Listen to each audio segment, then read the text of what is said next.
Oke. Oke, Bu Dokter, silakan dimulai. Ya. Assalamualaikum warahmatullahi wabarakatuh. Selamat pagi dan salam sejahtera untuk kita semua. Press Release Wali Kota Tarakan melalui gugus tugas percepatan penanganan COVID-19 di Kota Tarakan pada hari Sabtu 7 November 2020. Kepada seluruh rekan media, para peserta press release dan seluruh masyarakat Kota Tarakan, kami selaku tim gugus tugas percepatan penanganan COVID-19 di Kota Tarakan, melalui siaran pers ini kami sampaikan situasi dan perkembangan penanganan COVID-19 di Kota Tarakan sebagai berikut. Yang pertama, perkembangan kasus COVID-19 sampai Sabtu 7 November 2020 adalah jumlah kasus suspek yang dipantau sebanyak 132 orang. Kasus suspek adalah orang dengan infeksi saluran pernapasan akut atau ISPA dan pada 14 hari terakhir sebelum timbul gejala, memiliki riwayat perjalanan atau tinggal di negara atau wilayah Indonesia yang melaporkan transmisi lokal.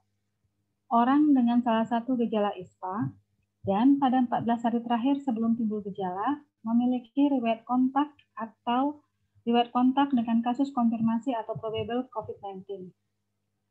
Orang dengan ISPA berat atau pneumonia berat yang membutuhkan perawatan di rumah sakit dan tidak ada penyebab lain berdasarkan gejala klinis yang meyakinkan. Jumlah seluruh kontak erat yang saat ini sedang dipantau sebanyak 430 orang. Kontak erat adalah orang yang memiliki riwayat kontak dengan kasus probable ataupun kasus konfirmasi COVID-19. Yang dimaksud dengan riwayat kontak erat adalah kontak tatap muka atau berdekatan dengan kasus probable atau kasus konfirmasi dalam radius 1 meter dan dalam jangka waktu 15 menit atau lebih.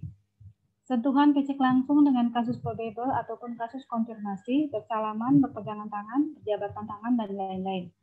Orang yang memberikan perawatan langsung terhadap kasus probable ataupun kasus konfirmasi tanpa menggunakan APD atau alat perlindungan diri yang sesuai dengan standar. Dan situasi lainnya yang mengindikasi adanya kontak berdasarkan penilaian risiko lokal yang ditetapkan oleh tim penyelidikan epidemiologi. Saat ini tidak ada kasus probable yang dirawat di rumah sakit. Kasus probable adalah suspek ISPA berat ataupun akut respiratory distress syndrome atau meninggal dengan gambaran klinis yang meyakinkan COVID-19 dan belum ada hasil pemeriksaan laboratorium RT-PCR. Hari ini bertambah 6 kasus COVID-19, yaitu COVID 389, laki-laki 26 tahun, imported kasus. Kemudian COVID 390, S, laki-laki dari Kelurahan Karangharapan, berumur 55 tahun. Kemudian COVID 390, COVID 391 MR perempuan 44 tahun Kelurahan Karanganyar. COVID 392 itu adalah DM perempuan 46 tahun Kelurahan Karangrejo.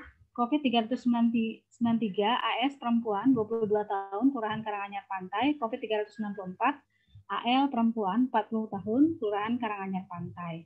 Jadi COVID 389 itu adalah merupakan pelaku perjalanan dari Balikpapan karena imported kasus dari Balikpapan. Kemudian COVID 390 itu kontak erat dengan kasus COVID 356. Kemudian COVID 391 sampai dengan COVID 394 adalah merupakan suspek. Jadi keempatnya adalah merupakan suspek yang sebelumnya ada keluhan batuk pilek, dilakukan pemeriksaan swab, hasil swabnya adalah positif. Sehingga jumlah kumulatif kasus konfirmasi COVID-19 itu sebanyak 394 orang. Bertambah 7 kasus konfirmasi COVID-19 yang sembuh, ya alhamdulillah ada 7, yaitu COVID 316 atas nama FT perempuan 34 tahun Kelurahan Pamusian, COVID 339 NW laki-laki 41 tahun imported kasus. Kemudian COVID 342 SDM perempuan 43 tahun Kelurahan Karanganyar, COVID 343 MA perempuan 54 tahun Kelurahan Karanganyar, COVID 344 E perempuan 17 tahun Kelurahan Karanganyar, COVID 345 EMT perempuan 9 bulan, Kelurahan Pamusian. COVID 347 H perempuan 19 tahun, Kelurahan Karangharapan. Sehingga jumlah pasien yang dinyatakan sembuh dari COVID-19 itu sebanyak 334 orang. Kita mempunyai 3 kasus konfirmasi COVID-19 yang meninggal dunia, sehingga jumlah pasien yang saat ini dilakukan perawatan itu sebanyak 57 orang. Kepada seluruh masyarakat Kota Tarakan, agar memberikan dukungan moral terhadap pasien ataupun keluarga, kasus suspek, kasus probable, kontak erat, dan kasus konfirmasi COVID-19. Mari kita bantu mereka semampu kita, yang dijauhi adalah penyakitnya, bukan orangnya. Yang kedua, kepada seluruh masyarakat Kota Tarakan perlu kami sampaikan, mengingat saat ini penambahan kasus konfirmasi COVID-19 merupakan pelaku perjalanan dan kontak erat dengan pelaku perjalanan, maka sangat diharapkan kepada seluruh masyarakat Kota Tarakan wajib patuh dan disiplin dalam menerapkan protokol kesehatan yang sudah ditetapkan sebagai bentuk pencegahan penularan COVID-19 di Kota Tarakan. Adapun protokol kesehatan yang wajib dipatuhi adalah memakai masker, mencuci tangan dengan sabun di air mengalir, kemudian menjaga jarak dengan orang lain minimal 1 meter, menghindari berkerumun di tempat-tempat umum, membatasi menyentuh fasilitas tempat-tempat umum, dan jangan menyentuh mata, hidung, serta mulut sebelum cuci tangan dengan sabun di air mengalir. Untuk pelaku perjalanan yang datang ke Kota Tarakan dengan membawa hasil rapid test, maka wajib untuk melakukan isolasi mandiri selama 14 hari. Jika pelaku perjalanan tersebut tidak mau untuk dilakukan isolasi mandiri selama 14 hari, maka lakukanlah pemeriksaan swab secara mandiri. Apabila hasil swabnya negatif, bisa melakukan aktivitas seperti biasa. Untuk pelaku perjalanan, pada saat melakukan isolasi mandiri ada keluhan sakit seperti batuk, pilek, demam, dan gangguan pernapasan, agar segera melaporkan ke puskesmas terdekat dengan tempat tinggalnya ataupun melapor ke hotline informasi COVID-19 di nomor 0813 5143 2112. Selanjutnya akan dilakukan kunjungan oleh teman-teman dari puskesmas.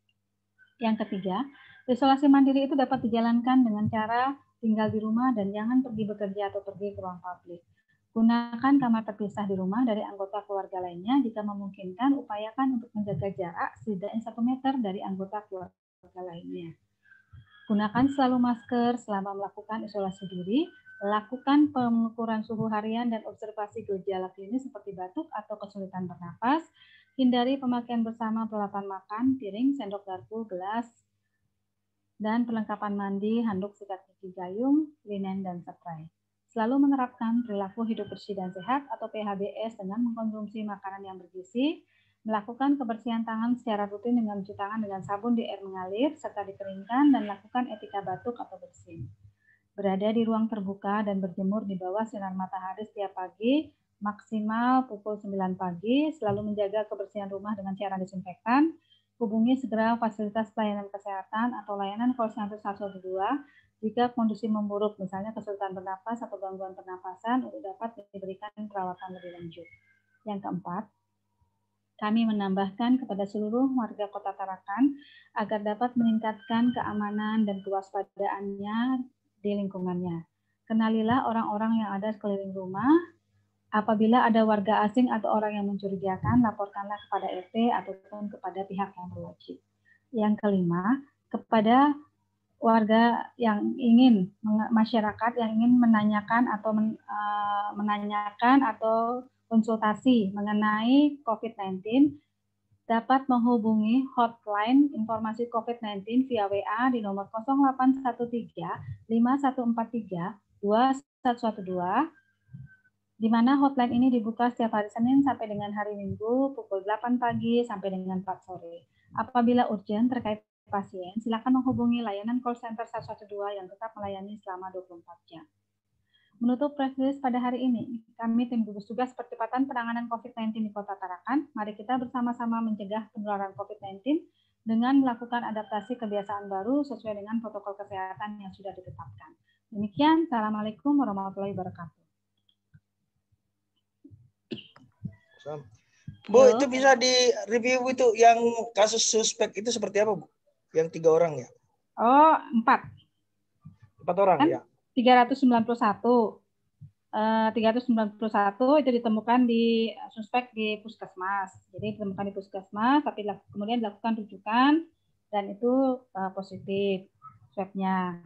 Kemudian yang 392, 393 dan 394 itu suspek yang ditemukan di rumah sakit umum daerah atau RSUD itu dilakukan pemeriksaan swab, hasil swabnya positif. Jadi suspek itu adalah jika dia ada keluhan seperti misalnya ISPA ya, batuk, pilek, demam ataupun sesak napas. Nah, itu terus kemudian 14 hari terakhir dia ada melakukan perjalanan atau tidak. Kemudian tapi dia kan 4 orang ini kan tinggal di wilayah Indonesia yang melaporkan transmisi lokal. Kita kan di Tarakan ini kan melaporkan transmisi lokal. Jadi dia kriteria pertama sudah dia masuk suspek dia jadinya. Walaupun dia bukan pelaku perjalanan tapi dia tinggal di wilayah yang melaporkan transmisi lokal. Itulah makanya dia masuk suspek dan kemudian dilakukan pemeriksaan swab, barulah hasilnya hari ini dinyatakan positif. Jadi biasanya sih suspek itu kita lihat kalau dia misalnya batuk, pileknya nggak sembuh-sembuh, nah itu sudah masuk dia dalam suspek ini, suspek COVID-19 dan itu kita lakukan pemeriksaan swab. Jadi bisa dikatakan bahwa mereka ini adalah warga biasa yang datang memeriksakan diri di puskesmas atau rumah sakit. Ya, bisa. Ataupun misalnya gini. Kenapa? Ataupun gini, misalnya kita hasil tracing ya, hasil tracing kita temukan. Nah, dia waktu kita tanya, waktu kita tracing itu dia mengeluhkan demam, batuk, pilek. Pernah nggak demam, batuk, pilek sama 14 hari terakhir sebelum yang kita lakukan tracing ini positif? Dia bilang misalnya pernah. Nah, itu berarti dia berubah kategori dari kontak erat menjadi suspek gitu loh. Bisa gitu juga. Itu yang kita lakukan swab juga bisa. Tapi kalau misalnya ada keluhan demam, batuk, pilek, misalnya dia nggak sembuh-sembuh, kita lakukan pemeriksaan swab juga bisa. Jadi tadi itu 1 suspek puskesmas, 3 puskesmas suspek 3 dari RSUD, ya. RSUD. Ya, biasanya kan gini, misalnya kita periksa, misalnya kan ditanyain berapa lama udah batuknya, pileknya, demamnya, udah lama, udah minum obat, kok nggak sembuh-sembuh, mungkin dokternya bisa melakukan, di review, terus dilakukanlah, disarankan untuk dilakukan pemeriksaan swab, seperti itu bisa, kan? Ada keluhan nggak mereka ini, Bu? Ada. Itulah ada. Kalau suspek itu ada keluhan. Batuk atau pilek atau demam atau gangguan pernapasan. Sesak itu biasanya. Kalau nggak ada keluhan nggak mungkin lah. Itu namanya kalau nggak ada keluhan berarti dia kontak erat. Kalau misalnya kita lakukan tracing dia ketemu, misalnya dia kontak berarti itu tapi nggak ada keluhan demam, batuk, pilek selama 14 hari terakhir itu namanya kontak erat. Tapi kalau ada keluhan berarti namanya suspek. Oh, gitu. Ada yang nggak Bu? Yang maksudnya yang harus dirawat intensif atau? Nah ini bukan ya suspeknya biasanya sih prosedurnya. Kalau misalnya kita baru temukan positif, konfirmasi positif, kita lakukan pemeriksaan dulu, kita observasi dulu, kita lakukan observasi di rumah sakit. Biasanya sih di rumah sakit kota, tapi karena ini ditemukan di RSUD, biasanya dia langsung di RSUD dilakukan observasi. Kemudian jika misalnya dia keluhan batuk pileknya itu masih ada, ya berarti dia dilakukan perawatan di ruang isolasi. Tapi kalau dia misalnya udah sembuh, nah itu berarti kita lihat rumahnya, bisa nggak dilakukan isolasi mandiri di rumahnya atau tidak. Kalau misalnya timnya menentukan itu bisa dilakukan isolasi mandiri di rumahnya, berarti dia bisa melanjutkan isolasi mandirinya di rumah. Tapi kalau nggak bisa, ya berarti dia terus di sana sampai dia dinyatakan sembuh seperti itu. Sampai dia konfirmasi negatif, itu dia biasanya. Baik Bu, terima kasih Bu. Oke, cukup. Ya, sama-sama. Tetap sehat ya. Assalamualaikum. Terima kasih Bu.